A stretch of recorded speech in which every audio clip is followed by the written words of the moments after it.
আসসালামু আলাইকুম। মেলায় গিয়েই সর্বপ্রথম চোখে পড়লো এই ঘর সাজানো এই দোকানটায়। এই দোকানে ঘর সাজানোর জন্য বিভিন্ন ধরনের জিনিস আছে, যেমন এই মরিচ গাছ আর আম গাছটার মূল্য ছিল 280 টাকা, এই চেরি ফলটার মূল্য ছিল 150 টাকা, আর এই দোকানটার মধ্যে ঝুড়ি গামলা সব কিছু ছিল 100 টাকা করে।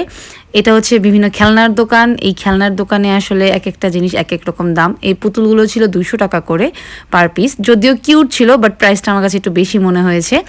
বিভিন্ন ধরনের জুতা ছিল, এখানে আসলে বার্গেটিং করে কিনলে আসলে অনেক কমই কিনতে পাওয়া যায়। স্টিলের জিনিসগুলো ছিল 100 টাকা করে, কিন্তু ছোট জিনিসগুলো আসলে 100 টাকা আমার কাছে একটু বেশিই মনে হয়েছে। এখানে বিভিন্ন ধরনের মেলামেনের জিনিস ছিল। এই বাটিটা আমার কাছে খুব বেশি ভালো লেগেছিল। এখানে চামচ, মগ, পিরিচ সব কিছু পাবেন। আর এই লোকটা আসলে সিল্ক কাপড়গুলো সেল করতেছিল, বলল যে এটা আসলে জামার কাপড়, বাট আমার কাছে মনে হয়েছে নেট কাপড়টা দিয়ে পর্দা বানালে সব থেকে বেশি সুন্দর লাগবে। এক পাশে দেখলাম এই এক কালারের হিজাবগুলো সেল করতেছে, এবং তার কাছে আরো বিভিন্ন ধরনের খিমার, নিকাব, লেসগুলো ছিল 15 টাকা গজ। মেলাটা আসলে বিশাল বড় ছিল। আমি ঘুরে ঘুরে অনেক কিছু কিনেছি। কি কি কিনেছি সেটা অবশ্যই আমার নেক্সট ভিডিওতে থাকবে।